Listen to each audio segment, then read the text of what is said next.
டெல்லியில் ராஜினாமா செய்த ஆம் ஆத்மி கட்சியைச் சேர்ந்த அமைச்சர் பாஜகவில் இணைய இருப்பதாக தகவல் வெளியாகியிருக்கிறது. அண்மை செய்தியாக பார்க்கிறோம். விவரங்களோடு செய்தியாளர் சுசித்ரா இணைகிறார். சுசித்ரா, விவரங்கள்.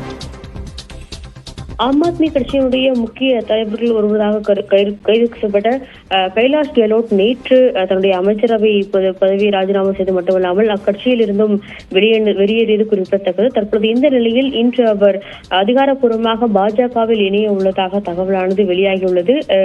ஆம் ஆத்மி கட்சியில் குறிப்பாக அரவிந்த் கெஜ்ரிவால் முதல்வராக இருந்த பொழுது அவர் போக்குவரத்து துறை இலாக்காவை அவர் அமைச்சராக அவர் இருந்து வந்த நிலையில் நேற்று தனிப்பட்ட காரணங்களுக்காக ராஜினாமா செய்வதாக அதிகாரப்பூர்வமாக கைலாஷ் கெலோட் அறிவித்தால் இன்று பிற்பகல் 12:30 மணி அளவில் டெல்லியில் உள்ள பாஜகவுடைய தலைமை அலுவலகத்தில் அவர் பாஜகவில் இணைய உள்ளதாக அதிகாரப்பூர்வ அறிவிப்புகள் பாஜகவின் தரப்பிலிருந்து வெளியாக இருக்கின்றன. மிகவும் முக்கியமாக அரவிந்த் கெஜ்ரிவாலுக்கு நெருக்கமான ஒரு தலைவராக பார்க்கப்பட்ட கைலாஷ் கெலோட் அந்த ராஜினாமா என்பது கடும் பரபரப்பை ஏற்படுத்தியிருந்த நிலையில் இன்று அவர் பாஜகவில் இணைய உள்ளதால் ஆம் ஆத்மி கட்சியும் அடுத்த கட்ட நகர்வுகள் குறித்த ஒரு பல்வேறு ஆலோசனையை முன்னெடுத்துள்ளது. நன்றி சுசித்ரா, விரிவான விவரங்களுக்கு.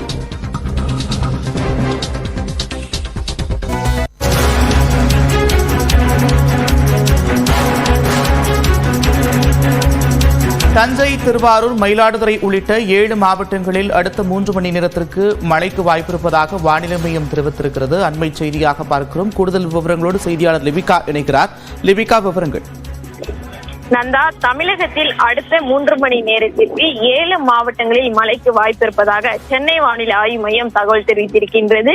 அதாவது இன்று பிற்பகல் 1 மணி வரை கடலூர், மயிலாடுதுறை, திருவாரூர், தஞ்சாவூர், நாகப்பட்டினம் ஆகிய 5 மாவட்டங்கள் மற்றும் காரைக்கால் பகுதிகளில் இடி மின்னுடன் கூடிய மிதமான மழைக்கு வாய்ப்பிருப்பதாக தெரிவிக்கப்பட்டிருக்கின்றது. மேலும் ராமநாதபுரம், கன்னியாகுமரி ஆகிய 2 மாவட்டங்களில் லேசானது முதல் மிதமான மழைக்கு வாய்ப்பிருப்பதாகவும் சென்னை வானிலை ஆய்வு மையம் தகவல் தெரிவித்திருக்கிறது. நந்தா,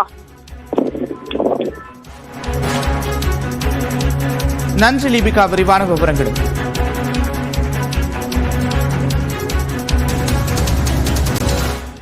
தஞ்சையில் நெல் வயல்கள் நீரில் மூழ்கியதால் விவசாயிகள் வேதனையடைந்திருக்கின்றனர். தஞ்சை மாவட்டத்தில் கடந்த சில நாட்களாக கனமழை பெய்து வருகிறது.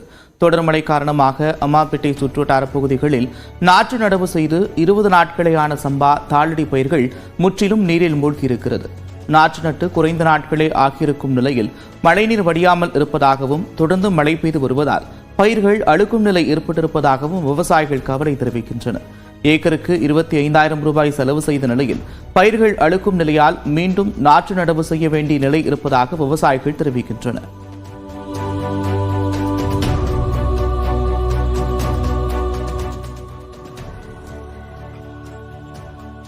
நாகை மாவட்டத்தில் பரவலாக கனமழை பெய்து வருகிறது. திருமருகல் ஒன்றியத்துக்குட்பட்ட அம்பல் கிராமத்தில் மழையால் வீடு ஒன்று முழுவதுமாக இடிந்து விழுந்தது. அந்த வீட்டில் உறங்கிக் கொண்டிருந்த 60 வயதான அஞ்சம்மாள் இடர்பாடுகளில் சிக்கி உயிர் போராடியிருக்கிறார். தகவலறிந்து வந்த வீரர்கள் மூதாட்டியை மீட்டு மருத்துவமனைக்கு அனுப்பி வைத்திருக்கின்றனர்.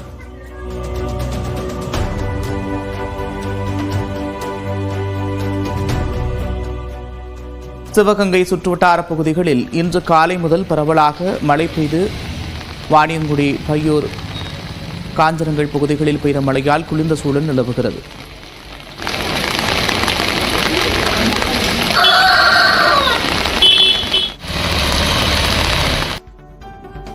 நாகை மாவட்டம் வேதாரண்யத்தில் பெய்த கனமழையால் உப்பளங்கள் நீரில் மூழ்கியுள்ளன. அகஸ்தின்பள்ளி, கோடியக்காடு, கடினல் வயல் உள்ளிட்ட கிராமங்களில் உப்பள பாத்திகளை சாலையோடு இணைக்கக்கூடிய பாதைகளிலும் மழைநீர் சூழ்ந்திருப்பதால் ஏற்றுமதி செய்யும் பணியும் முடங்கியிருக்கிறது. இதனால் சேகரிக்கப்பட்ட உப்பு குவியல்களை தார்ப்பாய் கொண்டு தொழிலாளர்கள் பாதுகாத்து வருகின்றனர்.